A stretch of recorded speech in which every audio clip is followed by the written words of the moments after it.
ఇలాంటివి ఏవైనా వాటిలో ఉన్న వాళ్ళని సస్పెండ్ చేసే అవకాశం ఎక్కువ ఉంది. మళ్ళీ ఎంతకాలం వేస్తారు ఆ తీవ్రతను బట్టి అది 5 ఇయర్సా, 2 ఇయర్సా, 1 ఇయరా, 6 మంత్స్ అన్నది ఉంటుంది.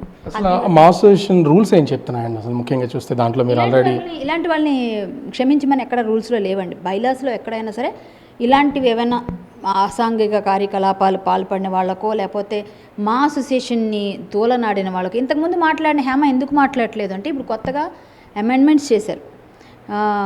అసోసియేషన్లో ఎవరు కూడా తల్లి లాంటి మాని స్టేజ్ల మీదకి ఎక్కి టీవీల ముందుకెళ్ళి మా గురించి తప్పుగా మాట్లాడకూడదు. మీరు ఏం మాట్లాడినా కట్టుబడి మాట్లాడాలి తప్ప అనవసరంగా వాళ్ళ మీద నిందలేయడం, ప్రెసిడెంట్ మీదో ఆఫీస్ బేరర్స్ మీదో ఇంకొకరి మీద. ఇంతకుముందు మాట్లాడిన వాళ్ళు ఎవరు ఇప్పుడు ఎందుకు మాట్లాడలేదంటే ఈ రూల్స్ అమెండ్మెంట్స్ చేయడం వల్ల.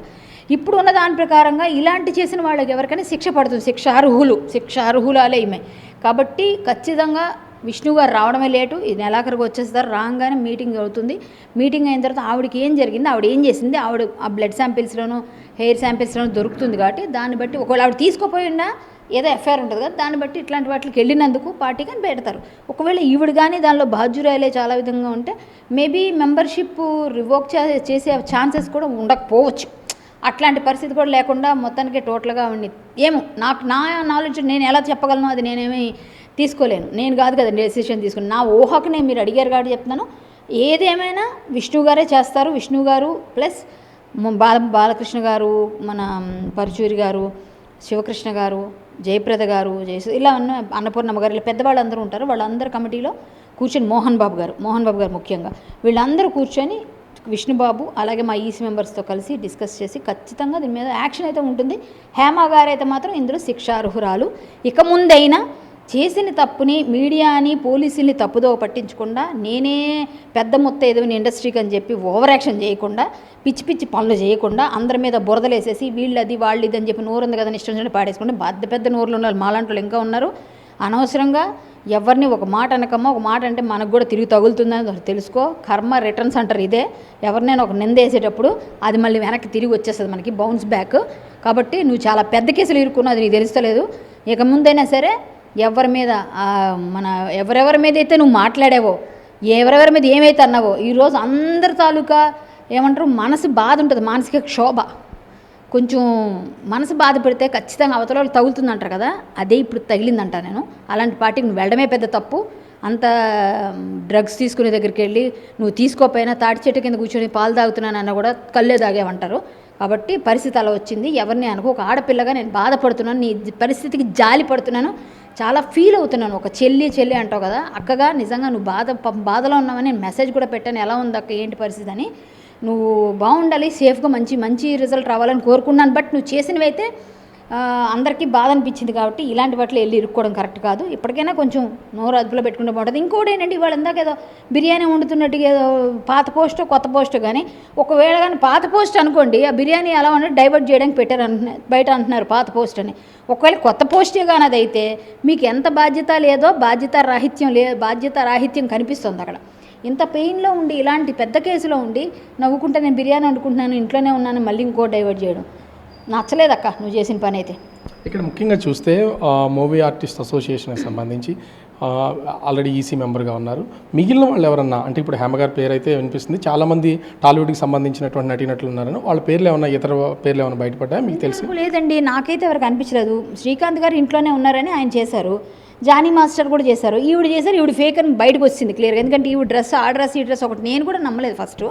ఈవిడ కూడా పాపం ముందేమోలే బయట వచ్చేసి హైదరాబాద్లో ఉంటే ఏముంది మా అమ్మ మేము కానీ అదిగో పులి అంటే ఇదిగో తోక అంటారు, సరే ఆవిడ ఉందో లేదో వచ్చేసిందేమో ఫేక్ అనుకున్నాం. ఎప్పుడైతే ఈవిడ మిస్లీడ్ చేసిందో అందరినీ, బయటికి ఎప్పుడైతే సేమ్ వాళ్ళ ఫొటోస్ రిలీజ్ చేశారు పోలీసు వాళ్ళు, సేమ్ డ్రెస్లోనే ఉండరు కదా అంత తొందరగా ఎలాగవుతుందండి. అప్పుడు ఒక అరగంటలోనే ఆవిడ వచ్చేస్తుంది హైదరాబాద్.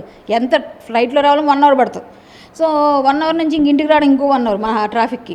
సో ఆవిడ మిస్లీడ్ చేసింది అని చెప్పి అందరికి అర్థమైపోయిన తర్వాత మాత్రం నాకు కొంచెం బాధ అనిపించింది. అయ్యో ఆడపిల్ల ఇలా ఇరుక్కుందని. మళ్ళీ ఏంటంటే ఆవిడ చేసినవి ఆవిడకి తగిలేలే, మరి ఏం చేస్తాం, అందరి తలకు ఉసురు పోసుకుంది కదా చాలా మాట్లాడి అని ఫీలింగ్ అనిపించింది. కానీ ఒకటి ఆవిడ సారీ చెప్పాలి ఫస్ట్ మీడియాకి పోలీసులకి, అది చేయాల్సిన పని. నేనేదో వచ్చానండి, నన్ను పిలిచారు, ఇన్వైట్ చేస్తే ఆర్టిస్టులం కదా అని అదేదో చెప్పకుండా ఇలా చేయడం వల్ల మాత్రం ఆవిడ ఇరుక్కుందని అనుకుంటా. మీరు ఇంకేదో ఇప్పుడు అడిగారు, అంటే ఇండస్ట్రీ తరపున ఇంకా ఎవరు అన్నది నాకు తెలిసి క్లారిటీ లేదండి. నేను ఈసీ మెంబర్ కాదు, జాయింట్ సెక్రటరీ నేను, అందుకనే మా అసోసియేషన్ గురించి నేను అంత అథెంటికేటెడ్ మాట్లాడుతున్నా కూడా. చెప్పండి. ఇంకొకటి చూస్తే ముఖ్యంగా ఈ రేవ్ పార్టీలు కానీ డ్రగ్స్ కానీ పాల్గొంటున్నటువంటి వాళ్ళు చాలామంది ఉన్నారు, ముఖ్యంగా సెలబ్రిటీస్, అందులోనూ తెలుగు ఇండస్ట్రీ అంటే అంతర్జాతీయ ఖ్యాతి అయితే ఉన్నటువంటి పొజిషన్. అసలు ఇట్లాంటి వాళ్ళని ఎలాంటి శిక్ష వేయాలంటారు? అటు మూవీ ఆర్టిస్ట్ అసోసియేషన్ కావచ్చు, ఇతర శిక్షలు కానీ, అంటే ఏం చెప్తారు మీరు దీని గురించి? అంటే ఆడైనా మగైనా శిక్ష వేయాలండి ఎవరైనా. తప్పుడు అంటే ఈ డ్రగ్స్ అనేది మనం అది పిల్లల భావితరాలని చెడగొట్టేవి ఇవన్నీ పార్టీలు. రేవు పార్టీలు ఏంటండి, రేవు పెట్టకుండా మంచి కర్ర పట్టుకొని మంచి రేవు పెడితే బాగుంటుంది. రేవు పార్టీలు అంటే విడతనం పెరిగిపోయి పిచ్చి పిచ్చిగా డ్రగ్స్ వేసేసి 300-400 మంది 100 మంది అంటే వీడికి డబ్బులు కట్టాలంటే వీడు అంత డబ్బులు దండుకుంటే 50-60 లక్షలు ఆ పార్టీ అంటది.